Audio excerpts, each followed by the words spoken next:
How do you perceive rain? Is it simply a nuisance that forces you to stay indoors?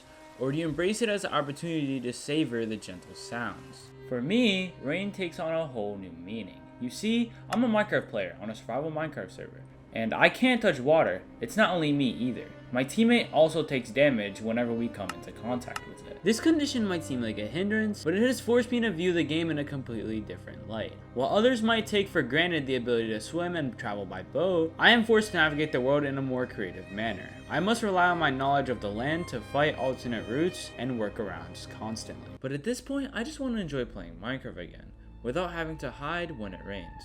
So I'm gonna build a big roof in the sky that covers everything to keep me dry, just like the roof on my house. And since that will protect me, a sky roof should too. So I'm gonna go under it. About 215. Yo, it looks like the rain just completely stopped down here. Stay up there, stay up there.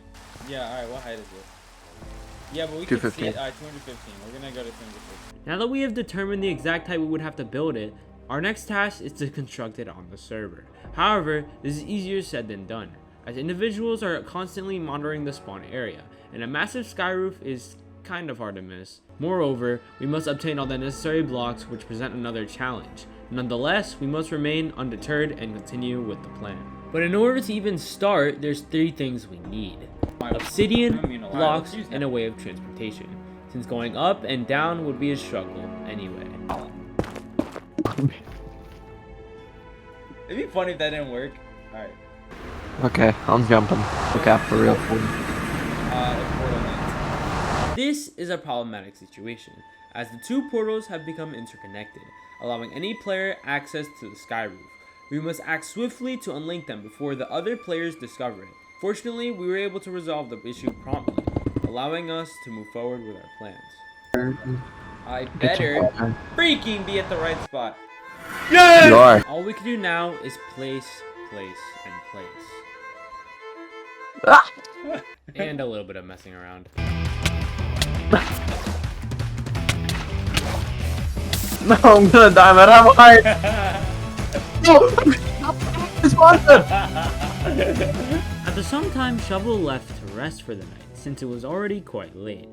However, before I could follow suit and sleep, I had to rush to retrieve my belongings. Unfortunately, while I was away from my keyboard, I was killed by the rain. This shows just how much of a problem the rain is for me. However, I doubt I'll be able to do any more block placing today, so I decided to rest. The following day, upon logging in, I found this. Are you kidding me? Oh my god. To retaliate, I excavated a large hole right in the heart of the spawn area.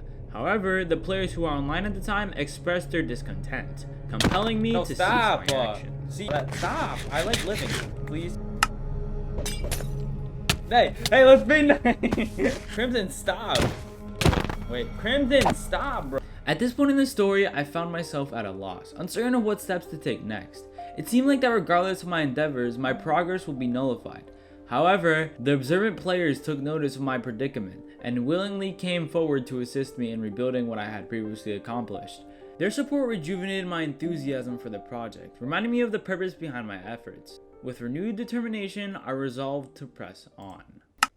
Progress was steady and the project was advancing smoothly until I faced an expected obstacle. I exhausted my supply of blocks. Every chest in spawn had been emptied of its contents, primarily due to my actions. Now I found myself uncertain of where to acquire the necessary blocks apart from 3 potential sources: deserts, the Nether, and a project that Shovel was diligently working on, a creeper farm. We devised a plan to alternate between these methods, aiming to gather blocks swiftly and efficiently.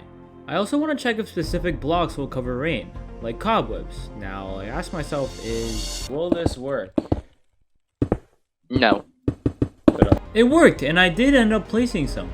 But just as I was about to continue placing blocks, Shovel informed me about something interesting.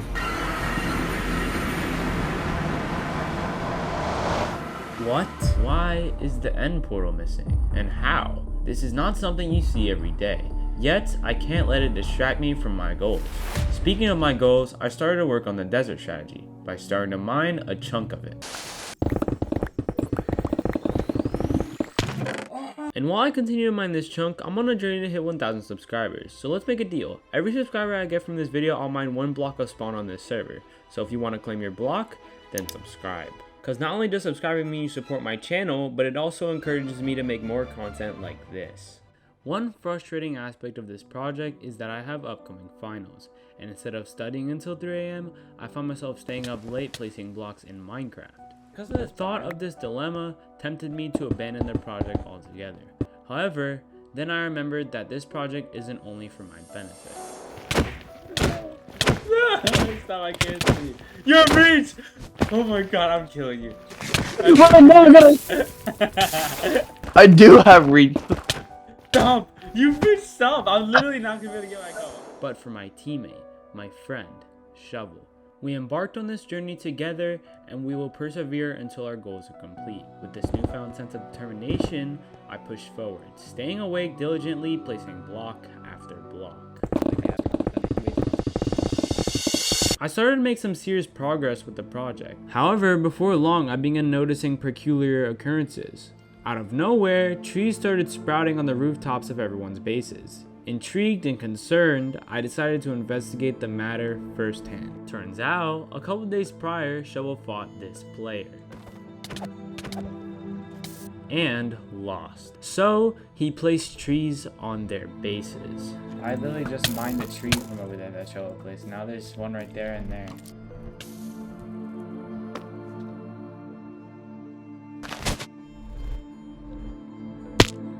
I'm witnessing Shovel do this right now. I'm inside of the tree right now, bro. Eventually, I decided to leave the area. Now tell me, what do you think I did after this? A. Told on Shovel. B. Mine the trees. Or C. Help Shovel place trees. I think the answer is pretty obvious. I used Shovel's trees to build the sky roof. Speaking of the sky roof, it is on the verge of completion. We are so close that only a small section remains to be placed. As I gaze upon this nearly finished project, I can't help but reflect on what we have achieved. It's truly a remarkable sight. 2 Minecraft players working together to shield the sky and prevent rain in a survival world. It almost brings to mind the times I experimented with similar projects on my iPad, but in creative mode. Undertaking such a feat in survival mode is crazy.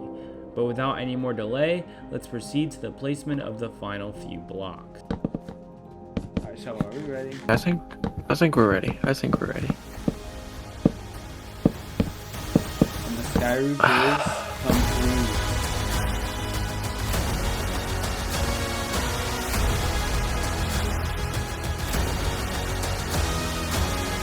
Oh, by the way, it's raining right now.